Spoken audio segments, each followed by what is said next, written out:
Good morning students. Chemistry point YouTube channel में आपका हार्दिक स्वागत है। स्टूडेंट्स, आज हम लेक्चर 21 के माध्यम से 9वें लेसन उपसय संयोजक यौगिक में क्रिस्टल क्षेत्र सिद्धांत यानी क्रिस्टल फील्ड थ्योरी CFT ये क्लियर करेंगे। तो CFT के बारे में बोर्ड परीक्षा में 1 या 2 नंबर का प्रश्न अक्सर पूछा जाता है। वो प्रश्न किस प्रकार से पूछा जाता है ये भी डिस्कस करेंगे। तो स्टार्ट करते हैं CFT को। CFT के बारे में बेथे नाम के वैज्ञानिक ने बताया था और बेथे ने CFT में कुछ मुख्य बिंदु शामिल किए हैं। वो मुख्य बिंदु है क्या, तो क्रम वाइज देखते हैं स्टूडेंट। यहाँ आपने पहला जो बिंदु है वो ये है, इस सिद्धांत के अनुसार केंद्र धातु परमाणु और लिगेंड के बीच में आयनिक बंध होता है। इससे पहले जो हम बंध सिद्धांत पढ़ चुके हैं उसमें यह बताया गया था कि लिगेंड और धातु के बीच में उपसह संयोजक यानी सह संयोजक बंध होता है, परंतु यहाँ कौन सा बंध बताया गया है? आयनिक बंध बताया गया है। और आयनिक बंध है तो लिगेंड और जो धातु के बीच में कौन सा बल कार्यरत होगा? वैद्युत आकर्षण बल यानी स्थिर वैद्युत आकर्षण बल, क्योंकि बंध कौन सा है? आयनिक है। आयनिक है तो लिगेंड और धातु के बीच में कौन सा बल कार्यरत होगा? स्थिर वैद्युत आकर्षण बल। और अब देखिए स्टूडेंट, लिगेंड जो है वो एक ऋणायन की तरह जबकि धातु धनायन की तरह कार्य करेगा। ये तीसरा मुख्य बिंदु है इसमें। लिगेंड जो है वो एक ऋणायन की तरह और धातु धनायन की तरह कार्य करेगा, क्योंकि बंध कौन सा है? आयनिक है। और हम जानते हैं आयनिक बंध आयनों के मध्य बनता है। तो लिगेंड एक ऋणायन की तरह कार्य करेगा और धातु धनायन की तरह कार्य करेगा, तभी उनके बीच में ये आयनिक बंध बनेगा। इस सिद्धांत के अनुसार, चौथा पॉइंट देखिए स्टूडेंट, इस सिद्धांत के अनुसार लिगेंड हमेशा ऋणायन की तरह कार्य करता है, क्योंकि मेटल लिगेंड के बीच में आयनिक बंध होता है। और मान लीजिए यदि लिगेंड उदासीन भी है तो वो द्विध्रुव की तरह व्यवहार करेगा, जिससे उसका ऋणात्मक सिरा जो होगा धातु आयन की ओर विन्यासित रहेगा। अब पांचवें पॉइंट पे चलते हैं। मेटल के चारों ओर लिगेंड इस प्रकार से व्यवस्थित होते हैं कि प्रतिकर्षण कम से कम हो। जब केंद्रीय धातु परमाणु या आयन से जुड़ने के लिए लिगेंड आते हैं तो उनका प्रयास ये रहता है कि वो इस प्रकार से आकर जुड़े कि तंत्र की ऊर्जा बढ़े नहीं बल्कि घटे, क्योंकि हम जानते हैं जब प्रतिकर्षण कम से कम होगा तो तंत्र की ऊर्जा कम हो जाएगी और तंत्र की ऊर्जा कम होगी तो स्थायित्व बढ़ेगा, और यदि प्रतिकर्षण बढ़ता है तो तंत्र की ऊर्जा बढ़ती है, जिससे कि तंत्र का स्थायित्व घटता है। तो यहां लिगेंड का प्रयास इस प्रकार से रहता है कि वो मेटल के चारों ओर आकर इस प्रकार से जुड़े कि प्रतिकर्षण कम से कम हो। अब देखिए छठा पॉइंट जो है, इसी पर बेस्ड है CFT। अब CFT इस पर बेस्ड कैसे है तो देखते हैं। धातु आयन के पास 5 डी कक्षक होते हैं। देखिए केंद्रीय धातु परमाणु या आयन संकुल यौगिक में कौन से होते हैं? अधिकांशतः डी ब्लॉक के तत्व यानी संक्रमण धातुएं होती हैं, तो उनमें डी कक्षक उपस्थित होते हैं। तो धातु आयन के पास जो 5 डी कक्षक होते हैं वो DXY, DYZ, DXZ, DX2 Y2 और DZ2, ये संख्या में 5 होते हैं। और इन पांचों की ऊर्जा लगभग एक समान होती है, इसलिए इन्हें समभ्रंश कक्षक कहते हैं या अपभ्रष्ट कक्षक कहते हैं। लेकिन ऊर्जा समान होने के साथ साथ इनकी आकृति भी समान होती है, परंतु अभिविन्यास इनका भिन्न भिन्न होता है। उस अभिविन्यास भिन्न भिन्न होने के कारण ही इनके ये नाम भिन्न भिन्न रखे जाते हैं। तो देखिए इन पांचों डी कक्षकों की ऊर्जा व आकृति तो सेम होती है, परंतु अभिविन्यास अलग अलग होता है। ऊर्जा समान होने के कारण इन्हें समभ्रंश कक्षक कहते हैं। इनका भिन्न अभिविन्यास होने के कारण इनके ये नाम भिन्न भिन्न हो जाते हैं। तो स्टूडेंट्स, आपने यहां इनके नाम जरूर याद रखने हैं। DXY, DYZ, DXZ, DX2 Y2 और DZ2। हम जानते हैं कि डी कक्षक द्विडंबलाकार होता है, जिसमें 4 पालियां होती हैं। और डी कक्षक जो हैं उनके अभिविन्यास के भिन्न भिन्न होने के आधार पर इनके ये 5 प्रकार बन चुके हैं, जिनके ये नाम ये 5 मैंने अभी बताए थे। अब देखिए इनके भिन्न भिन्न अभिविन्यास कैसे होंगे, यानी डी कक्षकों की आकृतियां कैसे होंगी। तो उसके लिए देखिए स्टूडेंट, पहले यहां पर मैं एक 3 अक्ष ले लेता हूं। ये पहली अक्ष X अक्ष, ये दूसरी अक्ष Y अक्ष और ये तीसरी अक्ष Z अक्ष। तो मैंने यहां पर 3 अक्ष लिए हैं, ये X, ये Y और ये Z। अब देखिए स्टूडेंट्स, डी कक्षक संख्या में कितने हैं? 5। तो पहला डी कक्षक DXY, ये कैसे dxy है? तो देखिए ये तीन अक्ष जो थी, x अक्ष उसमें ये रही और ये y अक्ष है। तो जब d कक्षक की पालियां x और y अक्षों के बीच में मिलती हैं, ये देखिए यहां पर मैंने x और y दो अक्षें ली हैं, इनके बीच में पालियां दिख रही हैं आपको। ये चार पालियां किनके बीच में हैं? x और y अक्षों के बीच में है। तो ऐसे d कक्षक को dxy बोलेंगे। अब दूसरे d कक्षक पे आते हैं। यहां देखिए ये y अक्ष और ये z अक्ष, तो पालियां कहां दिख रही हैं? x और y और z के बीच में। तो इस d कक्षक को क्या बोलेंगे? dyz। अब तीसरे d कक्षक पे चलते हैं जिसमें ये अक्ष है x और ये है z। तो यहां पालियां किन के बीच में दिख रही हैं? x और z के बीच में। तो इस d कक्षक को बोलेंगे dxz। अब चौथे d कक्षक को देखिए, ये x अक्ष ये y अक्ष, तो यहां पालियां देखिए अक्षों के ऊपर दिख रही हैं, यानी x और y अक्ष के ऊपर है। तो यहां इस d कक्षक को बोलेंगे dx square minus y square. अब यहां पांचवें d कक्षक पे चलते हैं। ये ये z अक्ष है। इस z अक्ष पर ये पालियां दो ऊपर नीचे और एक ये बीच में सर्किल बना दिया, यानी ये पालियों का ही है। तो ये d कक्षक की जो आकृति है कौन सी d कक्षक की है? dz स्क्वायर की है। तो स्टूडेंट देखिए ये पांच d कक्षक हैं, dxy, dyz, dxz, dx square minus y square और dz स्क्वायर। इन पांच में से तीन d कक्षक ऐसे हैं जिनकी पालियां अक्षों के बीच में है, यानी लॉब्स किनके बीच में आ रही हैं? अक्षों के बीच में, x और y के बीच में, यहां y और z के बीच में, यहां x और z के बीच में। तो इन तीन d कक्षकों के सेट को क्या बोला जाएगा? T2G। याद रखिएगा स्टूडेंट्स, जिन तीन d कक्षकों की पालियां अक्षों के बीच में होती हैं, यानी लॉब्स किनके बीच में होती हैं? अक्षों के बीच में, उन तीन d कक्षकों के सेट को क्या बोला जाएगा? T2G बोला जाएगा। और दो d कक्षक जिनकी पालियां अक्षों के ऊपर होती हैं, यानी x y z अक्षों के ऊपर हैं, जिसमें पहला ये है dx square minus y square, दूसरा dz स्क्वायर, इनके सेट को क्या बोलेंगे? EG बोलेंगे। तो CFT में आपको मेनली इन पांच d कक्षकों के बारे में ही पढ़ना है और फिर इनके आगे विपाटन के बारे में ध्यान रखना है। तो चलते हैं स्टूडेंट नेक्स्ट पॉइंट पर। सातवां जो पॉइंट है उसको देखते हैं। सातवां पॉइंट है कि धातु परमाणु या आयन से आकर जब लिगेंड जुड़ने लगते हैं तो धातु परमाणु या आयन के इन पांच d कक्षकों, जो भी अभी मैंने आपको बताए थे, इन पांच d कक्षकों की ऊर्जाओं को प्रभावित कर इन्हें दो ऊर्जा स्तरों के समुच्चय यानी सेट में बांट देते हैं। इस घटना को क्या बोला जाता है? यहां क्रिस्टल क्षेत्र विपाटन या विभाजन कहा जाता है। और दोनों समुच्चय ऊर्जा स्तर की ऊर्जा का जो अंतर आता है उसे क्या बोलते हैं? डेल्टा बोलते हैं। अब ये अंतर कैसे आता है ये भी अपने आगे क्लियर करेंगे।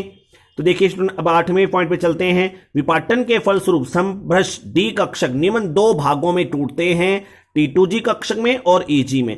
जब लिगेंड धातु आयन से जुड़ने के लिए आते हैं और उनकी ऊर्जाओं को प्रभावित कर उनके दो सेट बना देते हैं, यानी उन दोनों दो प्रकार के उनके सेट बन जाते हैं। पांच d कक्षकों को दो ऊर्जा स्तरों में बांट देते हैं, जिनमें पहला ऊर्जा स्तर कहलाता है T2G और दूसरा कहलाता है EG।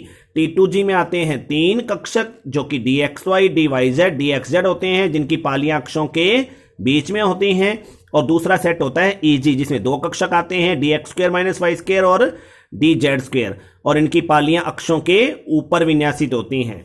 तो देखिए स्टूडेंट्स, यहां पर एक छोटा सा प्रश्न बन सकता है कि T2G व EG से क्या तात्पर्य है।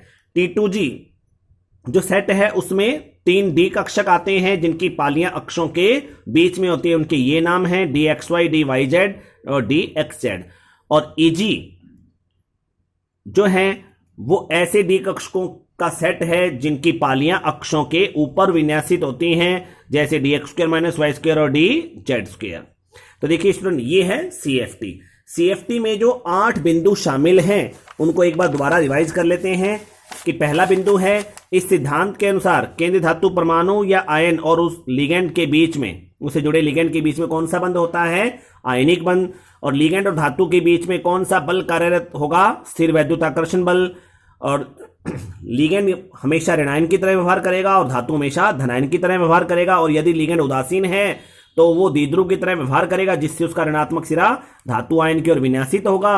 और मेटल और मेटल के चारों लिगेंड आकर इस प्रकार से विन्यासित होंगे, व्यवस्थित होंगे कि प्रतिकर्षण कम से कम हो, और हम जानते हैं कि प्रतिकर्षण कम से कम होता है तो तंत्र की ऊर्जा घटती है, जिससे कि स्थायित्व बढ़ता है। और धातु आयन के पास 5 डी कक्षक होते हैं जिनके नाम DXY, DYZ, DXZ, DX² - Y² और DZ² होते हैं, जिनकी इस प्रकार से ये आकृतियां होती हैं। ये 3 डी कक्षक जिनका सेट T2G कहलाता है, और ये 2 डी कक्षक जिनका सेट EG कहलाता है। ये देखिए DX² - Y² और DZ², इनके सेट को बोलते हैं EG। अब देखिए स्टूडेंट्स, जो 7वां पॉइंट है वो अपनी ये पढ़ चुके हैं कि जब धातु परमाणु या आयन से लिगेंड जोड़ने के लिए आते हैं तो वो धातु आयन के इन 5 डी कक्षकों जो कि समभ्रंश होते हैं उनकी ऊर्जाओं को प्रभावित करके उनके ऊर्जा स्तर के 2 सेट बना देते हैं। उस घटना को बोलते हैं क्रिस्टल क्षेत्र विपाटन, और उन सेट में जो ऊर्जा का अंतर आता है उसे क्रिस्टल क्षेत्र विपाटन ऊर्जा यानी डेल्टा कहते हैं। और 2 जो सेट बनते हैं उनमें पहला सेट होता है T2G, दूसरा होता है EG। T2G में 3 डी कक्षक DXY, DYZ, DXZ आते हैं, और EG में 2 डी कक्षक आते हैं DX² - Y² और DZ²। अब देखिए स्टूडेंट, ये है CFT। तो CFT जो है ये अपने को पढ़नी है समन्वय संख्या 4 वाले संकुल यौगिकों में और समन्वय संख्या 6 वाले संकुल यौगिकों में। तो पहले अपने पढ़ेंगे समन्वय संख्या 6 वाले संकुल यौगिकों में CFT यानी अष्टफलकीय संकुलों में क्रिस्टल क्षेत्र सिद्धांत, CFT इन ऑक्टाहेड्रल कॉम्प्लेक्स। तो देखिए स्टूडेंट, अष्टफलकीय संकुल ऐसे संकुल होते हैं जिनकी समन्वय संख्या 6 होती है, या ऐसे कह सकते हैं कि ऐसा संकुल जिसमें केंद्र धातु परमाणु या आयन के साथ 6 एकदंतुक लिगेंड आकर अष्टफलक के 6 कोनों की ओर से आकर जुड़ते हैं उसे अष्टफलकीय संकुल कहते हैं। तो देखिए स्टूडेंट, यहां अहम का मतलब मेटल है, और ये 6 एकदंतुक लिगेंड अष्टफलक के 6 कोनों की तरफ से आकर इस मेटल पर जुड़ रहे हैं। जब ये लिगेंड इस मेटल की तरफ आकर जुड़ेंगे तो सबसे पहले इस मेटल के जो डी ऑर्बिटल हैं, 5 डी कक्षक जो हैं, उनकी ऊर्जाओं को प्रभावित करके उनके 2 सेट बना देंगे, जिसे ही क्रिस्टल क्षेत्र विपाटन कहेंगे, और उनमें जो ऊर्जा का अंतर आएगा उसे क्रिस्टल क्षेत्र विपाटन ऊर्जा कहेंगे। माना यहां पर ये देखिए M का मतलब मेटल है, और उसके इस तरफ ये देखिए X अक्ष, ये Y अक्ष और ये Z अक्ष है, और इन्हीं अक्षों की तरफ से आकर, ठीक है, लिगेंड इस मेटल की ओर विन्यासित होंगे, व्यवस्थित होंगे आकर। तो देखिए स्टूडेंट, जब मेटल पर आकर लिगेंड जुड़ने लगेंगे तो वो धातु आयन के 5 डी कक्षकों की ऊर्जाओं को प्रभावित कर उनके 2 ऊर्जा स्तरों में विपाटन किस प्रकार से करेंगे उसका एक डायग्राम आपके सामने यहां पर मैं लेकर आया हूं। अष्टफलकीय संकुलों में डी कक्षकों का विपाटन। तो देखिए धातु आयन के 5 डी कक्षक हैं ये, ठीक है। ये धातु जब मुक्त धातु आयन है, यानी धातु के साथ कोई किसी प्रकार का लिगेंड नहीं जुड़ा हुआ है, धातु अकेला है या धातु आयन अकेला है, तो उसे उसके 5 डी कक्षकों को यहां शो किया गया है जिनकी ऊर्जा एक समान है, जिसे क्या बोलते हैं, समभ्रंश कक्षक। ये पहला डी कक्षक DXY, दूसरा DYZ, तीसरा DXZ। इन तीनों के सेट को क्या लिख दिया मैंने यहां पर T2G, और चौथा जो है DX² - Y², और पांचवा DZ²। चौथे और पांचवें के सेट को क्या लिख दिया, EG। इन पांचों की ऊर्जा समान है, इसलिए यहां पर क्या बोला गया है, समभ्रंश कक्षक। और यहां मेटल के साथ कोई लिगेंड नहीं जुड़ा हुआ है, ध्यान रखना। अब जब मेटल के साथ लिगेंड जुड़ने के लिए आएंगे तो लिगेंडों की उपस्थिति में डी कक्षकों की औसत ऊर्जा को यहां थोड़ा बढ़ाकर प्रदर्शित किया गया है। ये देखिए, ये मुक्त अवस्था में 5 डी कक्षक हैं जिनकी यहां पर ये इस तरफ ऊर्जा लिख सकते हैं अपने, ये ऊर्जा लिख दी मैंने। तो देखिए स्टूडेंट, यहां ये समभ्रंश कक्षक हैं, ये यहां पर लिगेंड नहीं जुड़ा है या लिगेंड के प्रभाव में नहीं है ये, और जब लिगेंड आ रहे हैं, लिगेंड की उपस्थिति होगी तो डी कक्षकों की औसत ऊर्जा थोड़ी बढ़ चुकी है, क्योंकि कुछ कक्षकों की ऊर्जा घटती है और कुछ की बढ़ती है। तो यहां पर अपने एवरेज लिख देते हैं, औसत लिख देते हैं। ये लिगेंड के प्रभाव में डी कक्षक हैं, इनमें से वही 3 T2G और 2 EG हैं। अब देखिए इनका विपाटन किस प्रकार से हुआ है, यानी जो 5 डी कक्षक जो हैं इनके साथ आकर लिगेंड जुड़ चुके हैं, तो लिगेंड द्वारा इन 5 डी कक्षकों को 2 ऊर्जा स्तरों में बांट दिया गया है। ये देखिए 2 डी कक्षकों की ऊर्जा बढ़ चुकी है और 3 डी कक्षकों की ऊर्जा कम हो चुकी है। ये देखिए, ये ऊर्जा का बैरी सेंटर है, यानी बैरी सेंटर मतलब बैरी तल, ऊर्जा का एक समान तल। इस तल से 2 डी कक्षकों की ऊर्जा बढ़ चुकी है और 3 डी कक्षकों की ऊर्जा कम हो चुकी है। और जिन 2 डी कक्षकों की ऊर्जा बढ़ी है उनको ईजी सेट यानी डी जेड स्क्वायर और d x square minus y square, और जिन 3 की कम हुई है उस सेट को T2G या उसमें d x y, d y z और डी एक्स जेड शामिल हैं। अब जिनकी ऊर्जा बढ़ती है वो ईजी सेट कहलाते हैं। और ये ऊर्जा इनकी क्यों बढ़ती है? क्योंकि जब लिगैंड धातु आयन या धातु परमाणु से जुड़ने के लिए अष्टफलक के 6 कोनों की तरफ से आके जुड़ते हैं तो मेटल के 2 डी कक्षकों की पालियां जो है, मेटल के 2 डी कक्षकों की पालियां लिगैंडों के मार्ग में आती हैं। याद कीजिए, ये अभी आपको मैंने 5 डी कक्षकों की आकृतियां बताई थी, जिनमें से 2 डी कक्षकों की आकृतियां मैंने बताई थी। तो उनमें कहा था कि ये 2 डी कक्षक ऐसे हैं जिनकी पालियां अक्षों पर विन्यासित होती हैं, और लिगैंड भी कहां से आ रहे हैं? अक्ष से होते हुए आ रहे हैं। तो ये 2 डी कक्षक जो होते हैं, डी जेड स्क्वायर और d x square minus y square, इनकी पालियां लिगैंडों के मार्ग में आती हैं। फलस्वरूप प्रतिकर्षण होता है, और हम जानते हैं प्रतिकर्षण से ऊर्जा बढ़ जाती है। तो इनकी ऊर्जा बढ़ चुकी है। इनकी ऊर्जा कितनी बढ़ी है? 3/5 डेल्टा ओ या प्लस 0.6 डेल्टा ओ। और 3 डी कक्षक जिनकी ऊर्जा बैरी सेंटर से कम हुई है वो कौन कौन से हैं? D x y, d y z, d x z. अब इनकी ऊर्जा कम क्यों हुई है? इसका भी कारण है क्योंकि इनकी पालियां अक्षों के बीच में होती हैं, इसलिए लिगैंडों के मार्ग में नहीं आती, क्योंकि लिगैंड अक्षों से होकर धातु आयन की तरफ बढ़ते हैं। और धातु के जो ये 5 में से 3 डी कक्षक हैं, इनकी पालियां अक्षों पर विन्यासित नहीं होती बल्कि अक्षों के मध्य होती हैं। देखिए स्टूडेंट, ये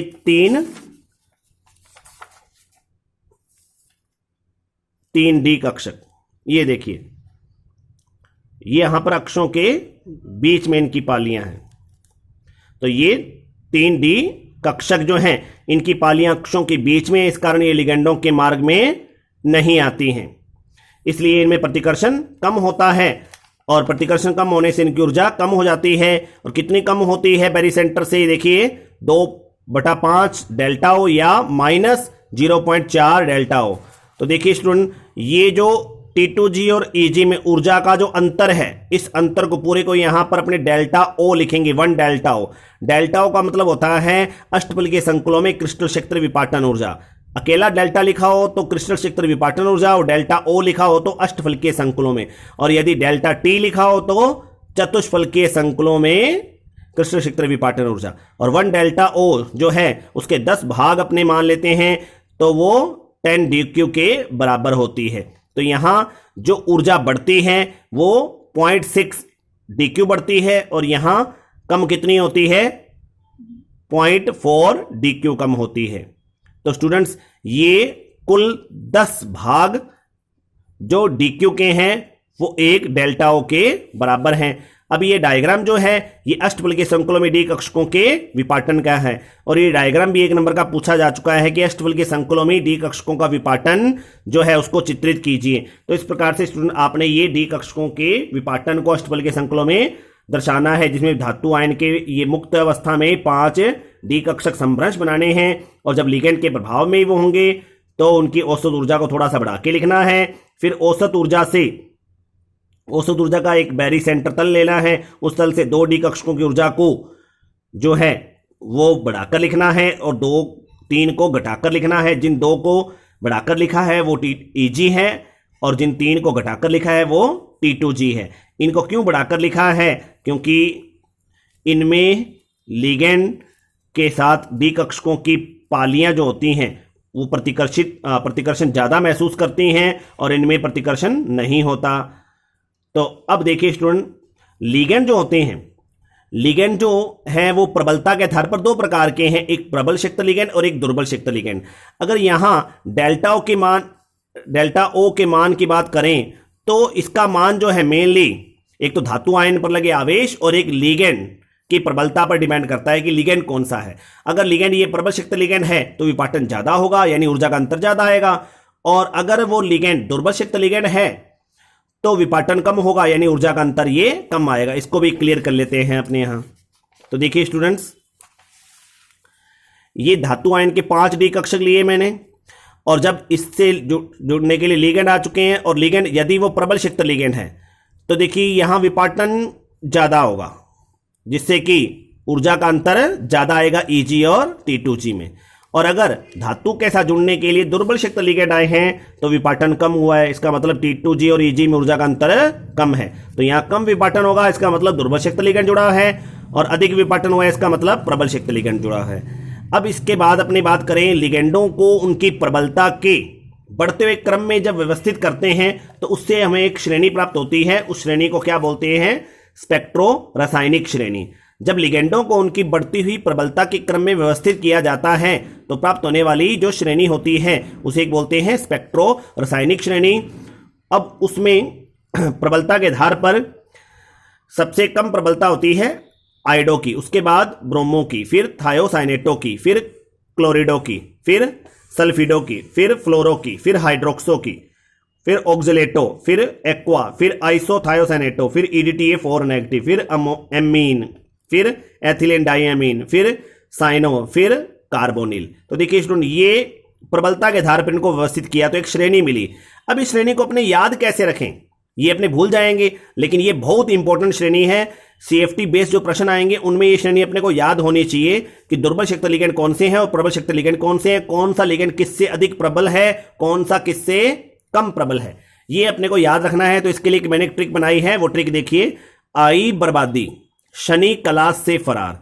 आई का मतलब आयोडो से है, बर्बादी का मतलब ब्रोमीन से है, ब्रोमो से, शनि का मतलब थायोसाइनेटो से है, क्लास से मतलब क्लोरो से है, से का मतलब सल्फिडो से है, फरार का मतलब फ्लोरो से है।